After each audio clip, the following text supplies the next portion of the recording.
Bonjour à tous. Dans mon entourage, j'ai beaucoup de personnes qui sont des exemples dans leur manière de vivre. Des personnes avec qui je partage un grand nombre de valeurs. Nos vies se ressemblent énormément. Nous désirons avoir un métier qui a du sens, où l'on s'épanouit et où l'on cherche à participer au bien de la société. Nous voulons vivre une vie riche avec notre conjoint, être heureux avec lui. Nous partageons les mêmes principes d'éducation de nos enfants et nos projets de vie se ressemblent énormément. Bref, il semble que nous partagions une même manière de vivre, excepté la question de la foi chrétienne. Et c'est ce qui pousse mes amis à me dire, quand je leur partage l'évangile, que je leur partage ma foi, si tu crois et que ça te fait du bien, je suis content pour toi, mais moi, je n'en ai pas besoin. Quand bien même Dieu existerait, je n'ai pas besoin qu'il me sauve.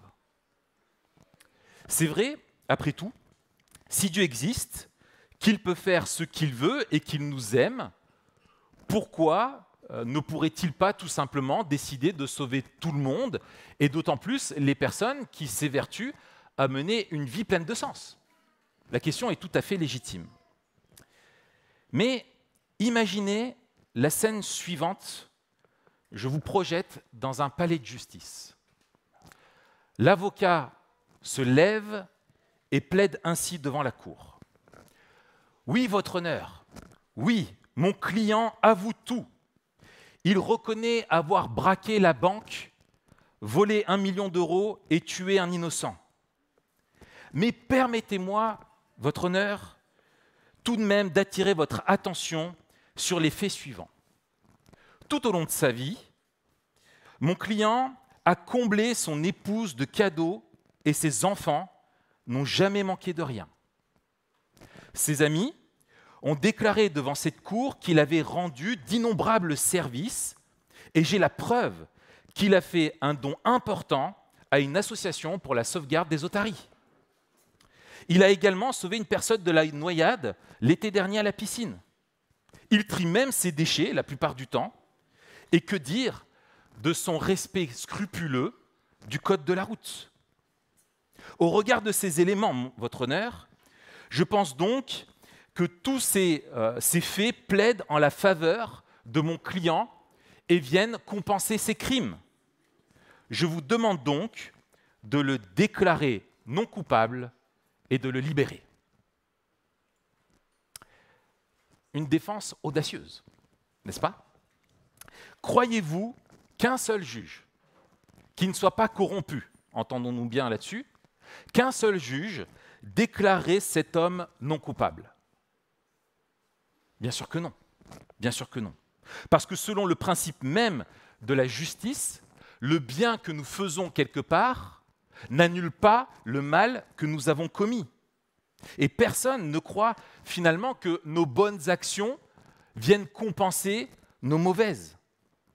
Et si une telle défense nous paraît absurde à nous, combien l'est-elle davantage devant Dieu, dont la justice est parfaite? Si Dieu nous pardonnait sans que nous ayons payé le mal que nous avons fait, où serait sa justice? Dieu pourrait-il encore prétendre être le Dieu qui est parfait? Le principe même de la justice, c'est de donner aux personnes ce qu'elles méritent. C'est le principe fondamental de la justice. Vous obtenez ce que vous méritez, pour le meilleur comme pour le pire. L'innocent mérite l'acquittement et la liberté, le coupable mérite la condamnation. Si Dieu est juste, alors il devrait nous donner ce que nous méritons uniquement. Et ça pose la question, vu que nos bonnes actions ne compensent pas nos mauvaises, si ce Dieu est juste, comment peut-il nous sauver, croyons-nous, tout en demeurant un Dieu parfaitement juste? Et c'est l'apôtre Paul qui nous aide à le comprendre et qui répond à cette question dans un des passages les plus connus de la Bible, qui a marqué l'histoire il y a un peu plus de 5 siècles, lors du grand événement qu'on a appelé la Réforme, où le moine Martin Luther a redécouvert ce passage que je vais vous lire. Il se trouve en Romains, la lettre de Paul aux Romains au chapitre 3, et je vais lire les versets 22 à 24. Je vous invite à suivre avec moi. Donc, Romains 3, 22 à 24. Dieu déclare les hommes justes par leur foi en Jésus-Christ. Et cela s'applique à tous ceux qui croient, car il n'y a pas de différence entre les hommes. Tous ont péché, en effet, et sont privés de la glorieuse présence de Dieu, et ils sont déclarés justes par sa grâce. C'est un don que Dieu leur a fait par le moyen de la délivrance apportée par Jésus-Christ. L'auteur affirme ici 3 choses. La première, Dieu nous déclare tous coupables. Dans son tribunal, aucun d'entre nous ne peut passer le test de sa justice. Quand est-ce que nous sommes assez bons pour être déclarés parfaits? Quand nous sommes parfaits. Et l'exigence de Dieu est celle de la perfection, puisque ce sont ces normes à lui qui s'appliquent à nos vies, car il est le Créateur et nous sommes des créatures. Et aucun de nous ne peut passer ce test. Aucun. Deuxième chose qu'affirme Paul, il n'y a qu'un seul moyen pour être sauvé qui nous est donné par Dieu, c'est la foi en ce que Jésus a fait pour nous délivrer de notre condamnation. Un seul moyen d'être sauvé, c'est l'œuvre de Jésus, la foi entre l'œuvre de Jésus pour nous sauver. Et la troisième chose que déclare l'apôtre Paul ici pour nous, c'est que Dieu appelle tous les hommes, sans favoritisme, à être au bénéfice de l'œuvre de Jésus par la foi. Tout homme peut devenir bénéficiaire de ce que Jésus a accompli à la croix. Et finalement, Paul répond à la question que nous nous posons, comment Dieu peut-il sauver tout en demeurant juste? Eh bien, parce que Dieu est Dieu, sa justice le pousse à condamner le mal. Mais parce que Dieu est Dieu, sa miséricorde le pousse à nous offrir son pardon et sa grâce.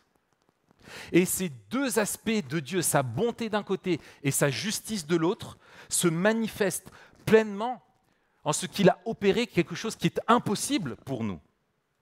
Il a opéré ce que nous ne pouvions espérer. Dieu le Père a envoyé son Fils sur terre afin de nous sauver. Jésus a mené la vie parfaite. Tous ses actes, toutes ses paroles, toutes ses pensées étaient parfaites. Il a glorifié Dieu dans absolument tout ce qu'il a fait dans sa vie. Il n'a jamais commis la moindre faute morale, le moindre péché. Devant le tribunal de la justice de Dieu, Jésus pouvait passer le test du jugement. Il était parfaitement juste. Mais c'est en tant que juste qu'il est venu sur terre, vivre la vie que nous aurions dû vivre, et c'est en tant que juste qu'il est venu s'offrir pour endurer la mort, la condamnation de la croix, pour subir la sanction que nous méritions.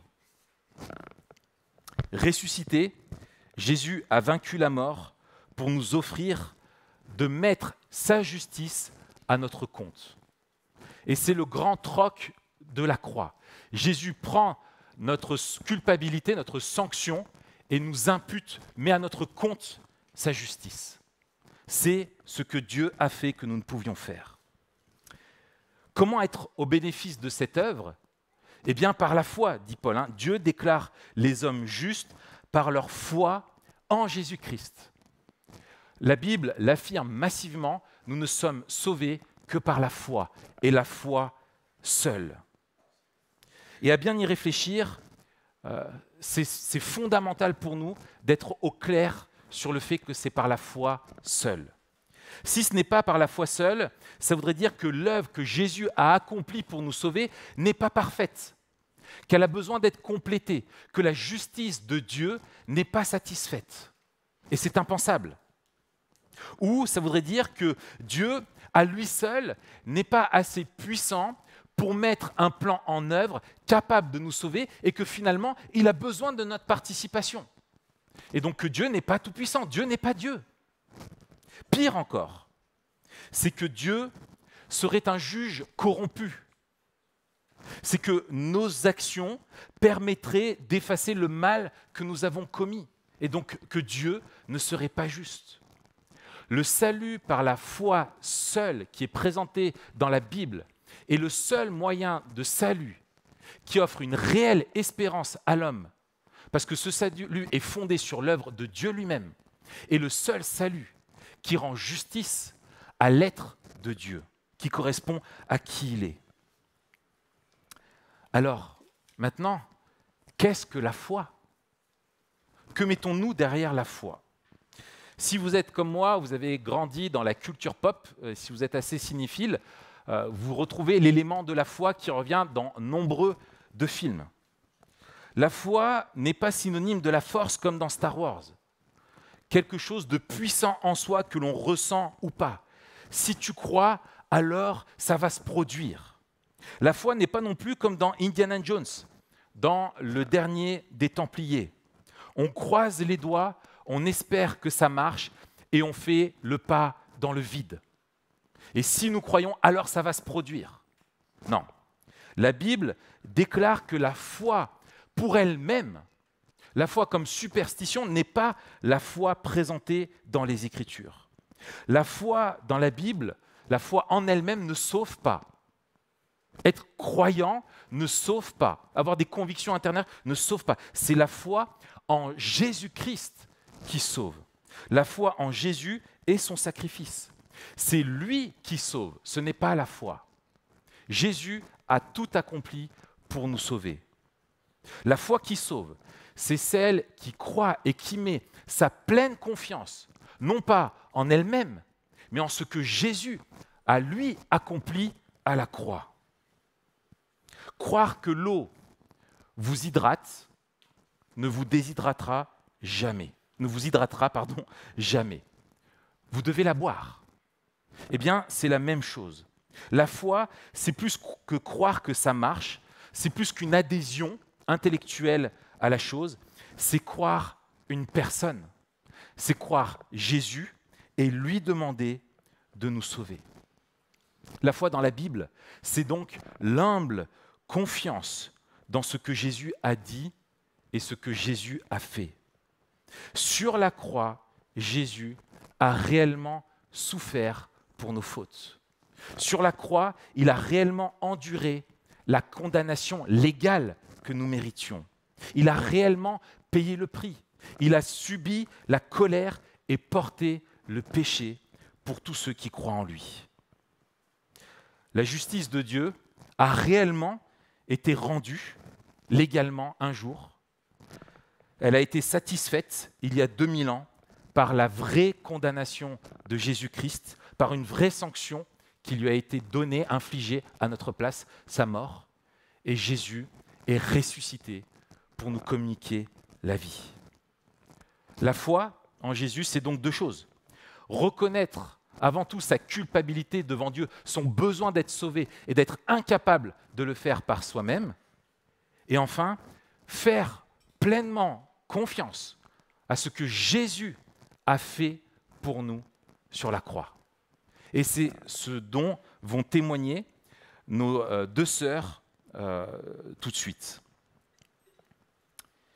Et c'est un message pour nous tous qui sommes ici, plein d'espérance.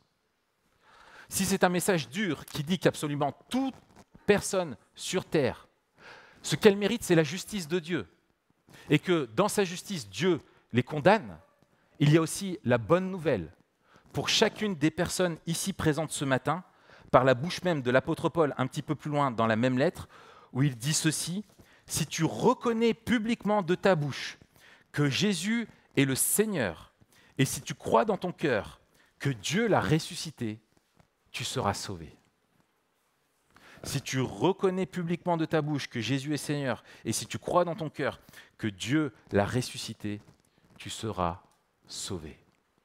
C'est l'affirmation de la Bible qui est pleine d'espoir pour nous. Et cette déclaration de l'apôtre Paul fait le lien avec les baptêmes auxquels nous allons assister tout de suite. De grands spécialistes disent que cette phrase de Paul que je viens de lire, si tu reconnais publiquement de ta bouche que Jésus est Seigneur et si tu crois dans ton cœur que Dieu l'a ressuscité, tu seras sauvé, était une des phrases que l'Église utilisait au 1er siècle lors des baptêmes.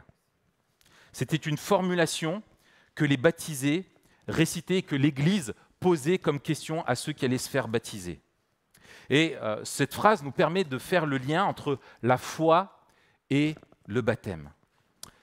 Le baptême par immersion est un commandement qui vient de Jésus. Ce n'est pas une invention de l'Église. C'est Jésus lui-même qui a donné ce commandement à ses disciples. C'est un acte extérieur qui rappelle une réalité intérieure. Cette réalité du salut personnel par la foi seule. Nous ne nous faisons donc pas baptiser pour être sauvés, mais parce que nous le sommes. Le baptême ne donne pas, il témoigne du don reçu. C'est un acte symbolique qui exprime et qui entrelace deux messages que l'on trouve dans la Bible. La plus évidente est celle du bain purificateur. Le baptême est une métaphore, une mise en scène de l'œuvre que l'Esprit a accomplie dans la vie d'une personne. De cette œuvre de purification où le Saint-Esprit communique à la personne qui a été sauvée tous les bénéfices de l'œuvre de Jésus accomplie à la croix pour elle. C'est ce qu'on appelle dans la Bible le baptême du Saint-Esprit. Donc le baptême d'eau est une image du baptême du Saint-Esprit. La deuxième image, le deuxième symbole qui est évoqué, c'est celui de l'union du croyant à Jésus-Christ. L'immersion rappelle que nous sommes morts avec Christ quand il a été crucifié, nous avons été unis à lui dans sa mort à la croix, et l'immersion, la sortie de l'eau, rappelle que nous sommes ressuscités avec Christ. Enfin, l'acte du baptême est une confession en lui-même de foi. L'acte du baptême est un acte de foi, une confession de foi publique. La personne qui se fait baptiser professe qu'elle appartient à Jésus-Christ et l'Église reconnaît le frère ou la sœur en Christ qui se fait baptiser comme une personne qui partage la même confession de foi qu'elle. Nous baptisons sur la base d'une profession de foi. C'est donc la cérémonie d'accueil officiel dans l'Église. Je vais donc maintenant, sans plus tarder, laisser la place à Scott et nous allons procéder au baptême.